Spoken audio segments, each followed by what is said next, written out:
All right, we're going to look at another example here of what we can do with Excel. But in this case, we're going to have to do a little more work.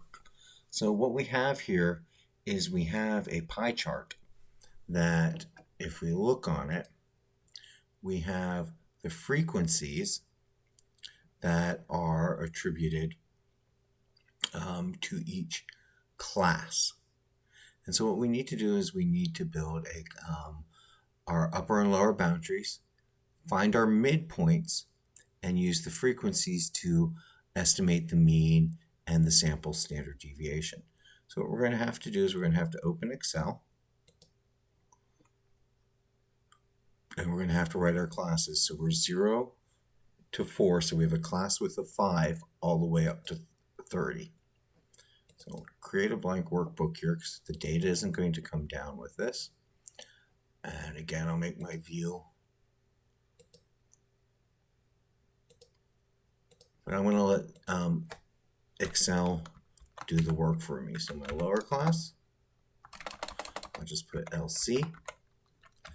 My upper class bounds,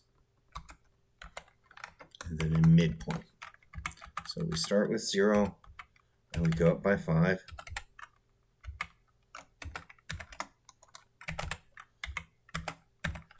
And then we have 30 plus.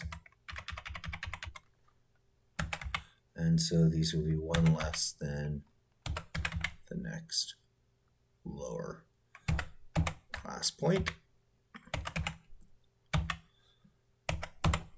And so we'll calculate the midpoint of the data here. And we're going to have to make an estimate here. We're going to push the midpoint of here. We're going to make an assumption it says over 30. We're going to do 30 to 35 to keep the widths consistent. And so we're going to use our midpoint formula. So it's going to be equal, and I'm going to put parentheses, A2 plus B2 divided by 2. And we'll come down and we'll drag this down to here. And then we'll add 5 to that for that greater than 30. So next we need to put in the frequencies. So our midpoint value is going to be the X value that we had when we were making, when we were using the table data to make our frequency distributions. So 3, 12, 24, 16. I'll come back to Excel. 3, 12, 24, 16. And I need to look at my last 3 pieces here. 3, 12, 24, 16, 15, 10, 7.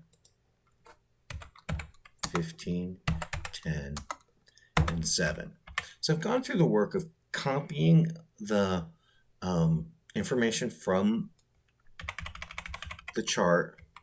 And now our formula for the mean says we need to know the sum of the mean.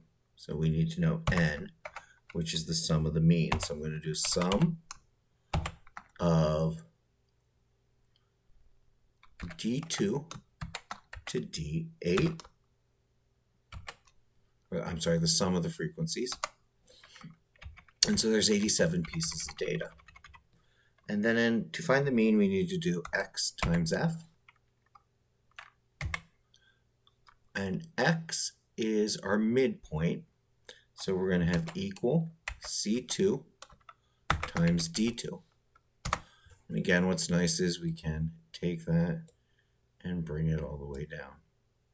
And so our formula for the mean was the sum of the frequencies times the x data divided by n. So we'll take the sum of the frequencies. So the sum of the frequencies times the data. So that's E2 to E8. And then we'll divide this by n, which right now is D9. So $D, $9. And so our mean is about 16.94. Now to calculate our standard deviation, we have to calculate the x minus the mean. So we'll take our x value, which is equal to C2. We're going to subtract from it our mean, which is D10. But we have to use the dollars to anchor it because D10 is fixed to one place. And so there's our x minus mu, or our deviation. And we bring that down.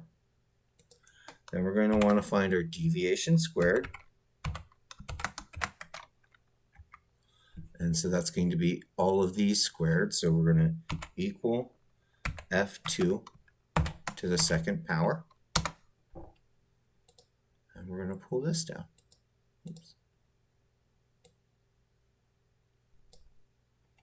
And because this is a frequency dependent, we're going to do x minus mu squared times f. So we're going to take equal G2 times D2.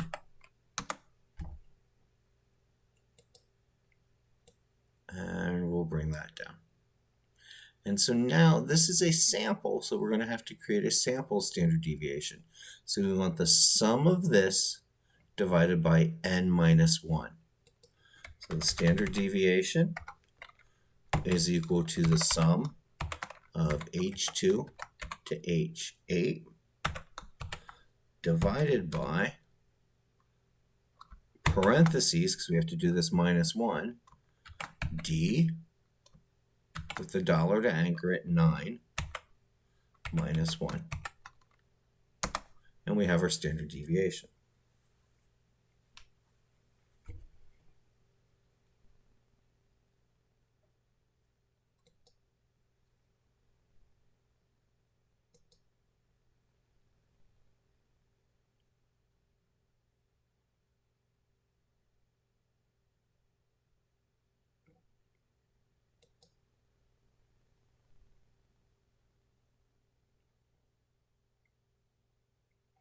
Oh, no, that's the variance.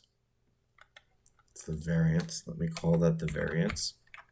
And the standard deviation is the square root of the variance. So $D, $12 in the square root.